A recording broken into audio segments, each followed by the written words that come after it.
Well, good morning, guys. My name is Phyllis Nash. For those of you that don't know, I'm one of your four co-founders here at Akana.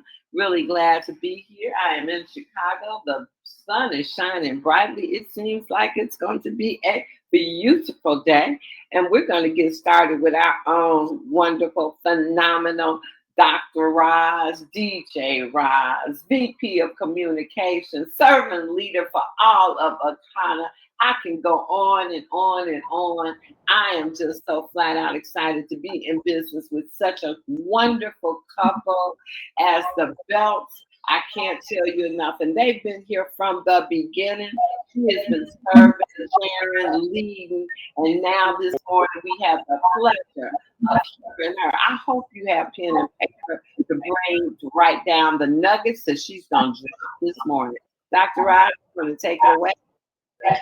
Thank you, ma'am. Good morning, everybody. And thank you always, Phyllis, for being who you are. Thank you for accepting the charge.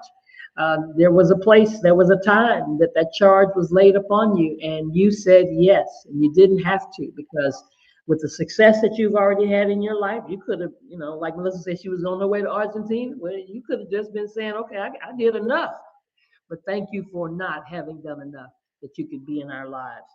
Something Coach Dan said yesterday just really hit home. It was really, really good. And I've been sending it out telling people, y'all should have heard this. This was fantastic. He's always great. And the thing he said was greatness. Greatness is achieved through discipline. Greatness is achieved through discipline. That's that D word. Most of us don't like that D word. And it reminded me of my upbringing. I was fortunate enough to be raised, and I say it now, I didn't feel like it when it was happening, but I was blessed enough to be raised in a disciplined household. What I mean by that, we ate a certain time of day.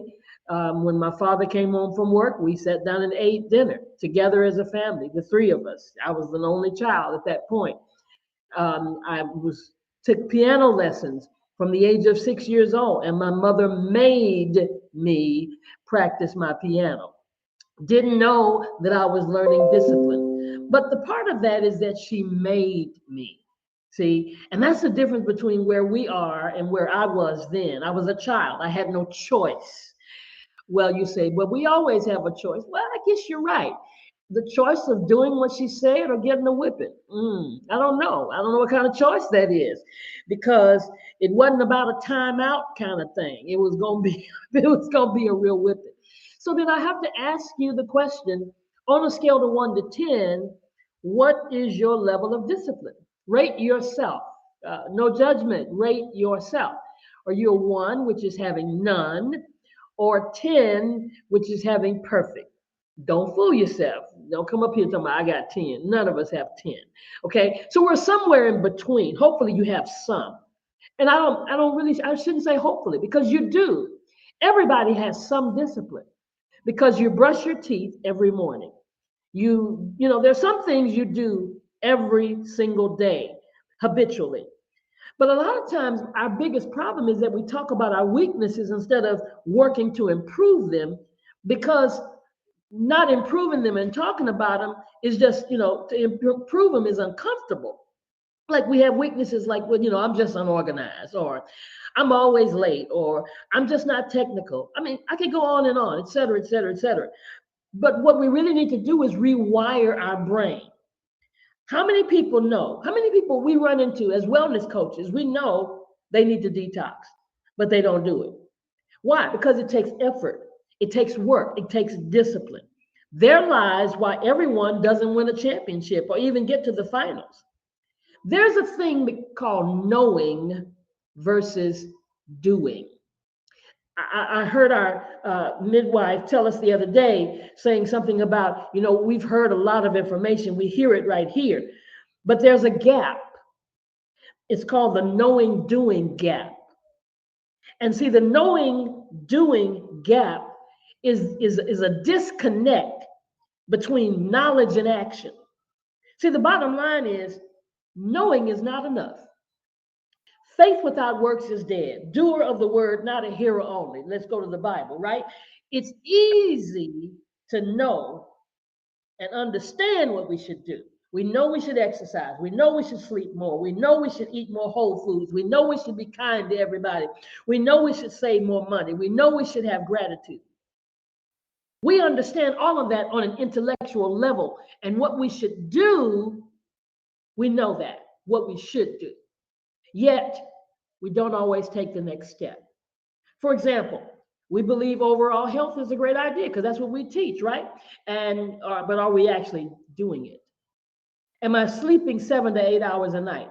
That's what they do in the centurions in the blue zones. I was reading an article the other day, and it was telling me all of the different things they do in the blue zones. Well, if you want to be a blue zone, that's what we're saying, right? If you want to live to be over 100 years of age and have a healthy, optimizing life, wouldn't it be feasible to do what they do? Am I getting cardio and strength training in my workouts? I know I need to do that. Are we eating more fruits and vegetables? We know we need to do that. No, not all the time. Okay, probably not even most of the time. Yet it's not because we don't know what to do, but there's a gap. Knowing is easy. I mean, we got access to knowledge. You can go in on the internet any time of day and get some knowledge, some information, and you can learn new information every single day. We can spend hours learning information and even deeply know and comprehend that information. We even comprehend it. We know it's right. Yet, we still see little change in our lives. So what is it? What stops us from actually doing? Y'all know I'm a solution kind of person. I'm not going to just talk about the problem. We have situations, sometimes information overload. Can you get too much information? Yeah, if you're not doing it, that's confusion. It causes confusion in your brain. And sometimes being overwhelmed with so much information. So what should we do about that? Because it causes a lack of clarity on the steps to do. So talking versus doing. Another barrier, that's another barrier, talking. Just talking. I'm one of those persons, I don't like to just have a meeting. You know, I've been with groups. Let's have a meeting. When are we going to do something? So the biggest barrier sometimes is fear. At the root of all of our inaction, many times we're afraid. We have fear of worthiness, fear of success, fear of failure, fear of the unknown, just fear. And so we got to break through that fear with a new belief and close that gap. Now watch this gap, this knowing gap. It has a path. You start by knowing, then you got to believe it. Then you got to make a decision. And then you got to attach an emotion to it, and you'll have action. I'm going to say that again. You know something and believe it. Okay, so there lies the first problem. Sometimes we know it, but we don't believe it. Then if we do believe it, we don't make a decision to do what we know. And then if we make a decision and there's no emotion behind it, we won't keep doing it. Because when we keep doing it, it becomes action. So sometimes we go through this path real quick, but other times we go through it very slowly or somewhere in between. So when we get knowledge, we receive the information. When we have belief, we develop a belief about it, and not just about it, but about ourselves. See, we can know something and believe it, but we don't believe it for ourselves.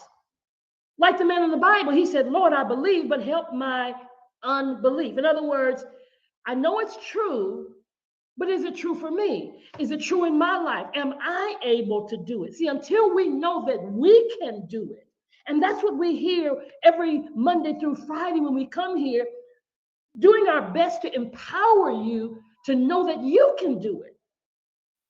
There are many on this call that don't see themselves as a diamond. Whether you're there or not, you have to believe it. Otherwise, you're wasting your time. Why are you here? Believe that you can be what you say you can believe, and then make the decision. because it's a journey. It doesn't happen overnight. But we make a decision. We decide whether or not we want to take the action to get there. And then we put the emotion behind it. And you know, there are different kinds of emotions. As Phyllis just said, thank you for the energy that's coming on the call. There has to be emotion behind this path from knowing to doing. And sometimes fear is a good emotion, because sometimes fear will make you get off your butt. Sometimes the fear of loss, or the fear of being poor, or the fear of being homeless, the fear of being left behind. There have been successful people in society today that because they were raised a certain kind of way, they feared being that way. They feared not having that money ever again. They feared not being homeless ever again. So they succeeded. So a lot of times we struggle to act on what we know. In the last few minutes, I'm going to share solutions. When we have procrastination, which is one of the enemies of doing, we procrastinate. We're always putting stuff off, doing it tomorrow, doing it next week, doing it in a minute, and the minute never comes. And it gives us a little temporary relief, but it hinders our progress. So what is the solution? Break down the task. If it's a large task, break it down into something small. I have a habit of, when somebody asks me to do something, if it's something just that's doesn't take a lot of time, to do it right then. Because I know that I'm gonna get busy, or I'm gonna get to doing something else, and I'm not going to remember to do it. I learned a long time ago from my mentor in church that if somebody asks you to pray, pray right then. Don't, okay, I'll pray for you later. No, I'm gonna pray for you now. Now I don't have to worry about thinking about praying for you. I got it out the way. So that helps us overcome procrastinating. Number 2, immediate rewards. They stop us from doing. Because we live in a society, we want everything right now. We want it to happen right now. And many beneficial actions like exercising, go ahead and do it. Pick a time and stick to it. Saving money, all these things we want to happen, but our solution is to do them right then. And realize that everything will not give you an immediate reward. So what do you do? What do you do to overcome that lack of getting an immediate gratification? Celebrate the small ones. Celebrate that you took the time to talk to somebody. Celebrate that you did the presentation. Celebrate that you showed up. Celebrate the small achievements along the way to keep you motivated. And then you visualize the long-term benefits where you're headed. Number 3, one of the things that hinders us from doing is emotional barriers. As I was reading and studying what they're doing in the Blue Zones, one of the things that all of them do is live stress-free lives. Stress-free. We quote, I'm too blessed to be stressed. And you're so stressed. Really, really? Come on now. Stress-free lives. Whatever's stressing you out, just move it aside, get rid of it. I didn't say get a divorce. No, I didn't say that. But I'm just saying, you got to live stress-free. Stress, anxiety, all these other emotional issues that sap our motivation. They sap our energy. So you got to practice stress management. Find something to help you relieve your stress. When I'm doing bioscans and I see a person and they're in the red in their heart, and it's not because of high blood pressure, it's because of stress, I tell them, look, go home, get in the bathtub, put a picture up on the wall of Jamaica and quack like a duck. Put on a comedy and roll on the floor laughing. Do something. You may not be able to get rid of the person or the place or the thing, or you may have to still work on the job, but there's something you can do, and find a routine that includes those activities to boost your mood and to reduce your stress. Number 4, get the right kind of priorities, because you can't do something when your priorities are not clear. I'll say to people, it's just not your priority.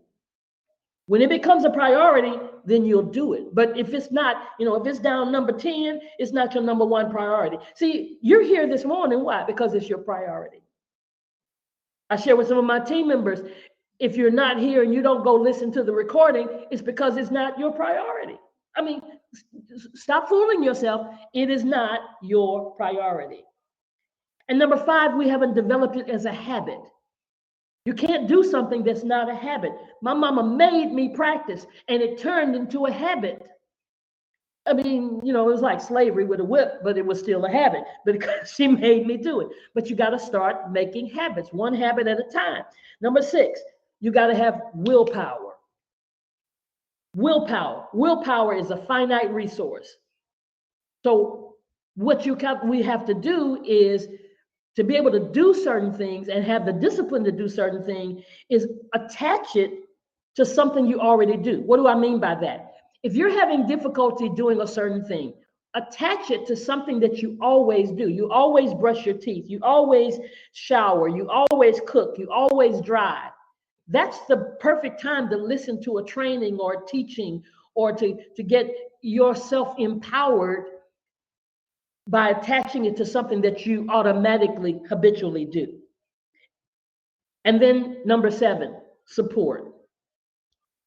You can do things when you surround yourself in a certain kind of environment. We've heard this before about the 5 people that you spend the most time with, right? The 5 people you spend the most time with. I got 2 more. Information overload. I talked about that a few minutes ago. Too much information available sometimes. So sometimes we have to limit it, depending on what your intake is. And number 9, the fear of change. Stop fearing change. I know it can be intimidating, but you can start small with change so that you can become a doer and not just a hearer. Everybody's Akana Nation, everybody needs a coach. Coaches need coaches, trainers need trainers, teachers need teachers, mentors need mentors. But as our midwife always says, are we coachable? Or how coachable are you? Let's be honest with ourselves. Are we as coachable as we should be? And if we're not coachable, guess what? We're playing a solo sport and not operating as a team. Back to you, Phyllis.